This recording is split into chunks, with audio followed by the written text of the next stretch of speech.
અંબાલાલ પટેલે ગુજરાતમાં ફરી માવઠું થવાની કરી આગાહી. એપ્રિલના આ દિવસોમાં વરસશે વરસાદ. હવામાન નિષ્ણાંત અંબાલાલ પટેલે ફરી એક વખત હવામાનને લઈને મહત્વની આગાહી કરી છે. અંબાલાલ પટેલે ગુજરાતમાં કેટલીક જગ્યાએ વાદળછાયું વાતાવરણ રહેવાની તો કેટલીક જગ્યાએ માવઠું થવાની આગાહી કરી છે. તો 9 એપ્રિલ પછી તાપમાનમાં વધારો થવાની શક્યતા પણ દર્શાવી છે. હવામાન નિષ્ણાંત અંબાલાલ પટેલની આગાહી અનુસાર ગુજરાતમાં 7 એપ્રિલ સુધી વાદળછાયું વાતાવરણ રહેશે, તો 9 એપ્રિલ બાદ તાપમાનમાં વધારો થવાની પણ તેમણે આગાહી કરી છે.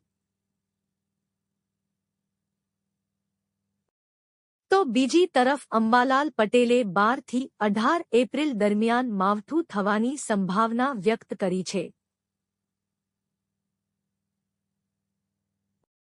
પૂર્વ ગુજરાત અને સાબરકાંઠામાં માવઠું થવાની શક્યતા વ્યક્ત કરી છે.